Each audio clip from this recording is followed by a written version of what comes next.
નમસ્કાર દોસ્તો, વિડીયોમાં ફરી એક વખત તમારું સ્વાગત છે। સ્માર્ટ મીટર તો બહુ કરી છે ભાઈ, જબરજસ્તી લોકોને આ શા માટે સ્માર્ટ મીટર આપે છે મને તો પહેલા એ જ નથી સમજાતું। આ લોકોએ શું ધારી છે કંઈ સમજાતું નથી। લોકો આટલો વિરોધ કરે છે છતાં પણ જનતાને સ્માર્ટ મીટર આપવા, અને એ પણ જબરજસ્તી, આ લોકોએ કંઈક ને કંઈક મનમાં એવું નક્કી કરી લીધું છે। મને તો એવું લાગે છે કે કોઈ વ્યક્તિને મોટો કોન્ટ્રાક્ટ મળ્યો છે અને સરકારની પણ એમાં કંઈક ને કંઈક ભાગીદારી હશે। એમણે પણ કીધું હશે કે ભાઈ અમારા સ્માર્ટ મીટરનો આટલો સ્ટોક તમે ખૂટવાડી દો, તો 3 લાખ કરોડ રૂપિયાના સ્માર્ટ મીટર લગાવવાના છે। વિચાર કરો, 3 લાખ કરોડ રૂપિયાના। અને આ કાંઈ સરકારના પૈસા નથી, આ સરકારના પૈસા થોડા છે, આ તો જનતાના રૂપિયાથી લગાવવાના છે। સરકાર થોડી કમાવા જાય છે, જનતા ટેક્સ ભરે છે, વેરાઓ ભરે છે, એમાંથી આ સ્માર્ટ મીટરો લગાવવાના છે।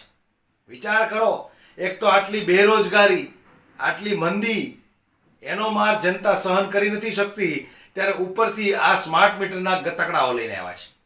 ત્યારે જે રીતે વડોદરાની અંદર સ્માર્ટ મીટરો લગાવવા માટે 2 ઈસમો આવ્યા હતા, ત્યારે એમની સાથે સોસાયટીના રહીશોએ શું કર્યું અને ત્યાર પછી એવો ત્યાંથી નાસી છૂટ્યા, શું છે સમગ્ર મામલો, આવો આપણે જોઈએ દોસ્તો।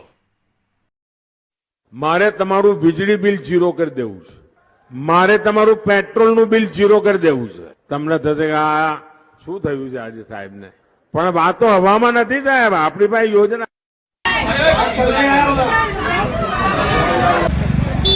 साहब जा रहे हैं, देखो ये चीटर है, चीटर है, चीटर है, चीटर, चीटर है, ये चीटर है, चीटर है का ये। अभी मूंग रखा था, अभी है ना चुपचाप हो गया, अभी जा रही है चोर। જો આપણે આટલા લોકો અહીંયા આયા છે તો ઉભી પૂછડીયા ભાગી ગયા છે, તો એવું આપણા મોહલ્લા ગલીમાં આવે અને જેનું ઓનલાઈન જેનું બી કપાઈ ગયું હોય એ મારો સંપર્ક કરજો, તાત્કાલિક ચાલુ કરાવડા જઈશ। એ તો આ લોકો નહીં બેસવા નહીં દઉં।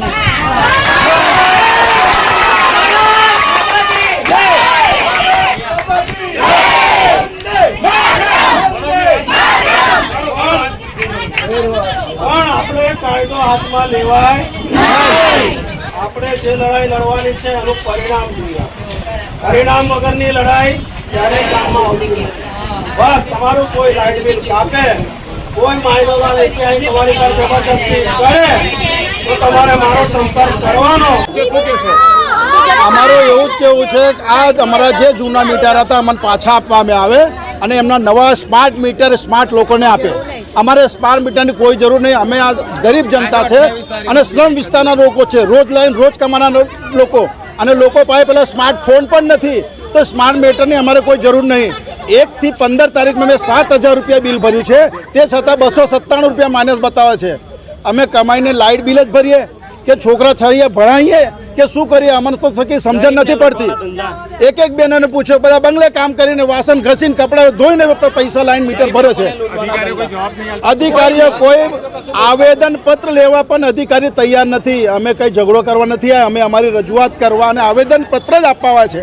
પૈકી અંદર બેઠા ઓફિસરો ફોન પર ચોટેલા છે, કોઈ કશું કોઈ પણ પ્રકારનો જવાબ આપવા તૈયાર જ નહીં। ખેડૂત જે કિસાન છે જેને ભાવ નથી મળતો, એ રિચાર્જ વગર એની લાઇટ કપાઈ ગઈ, શું કરશે?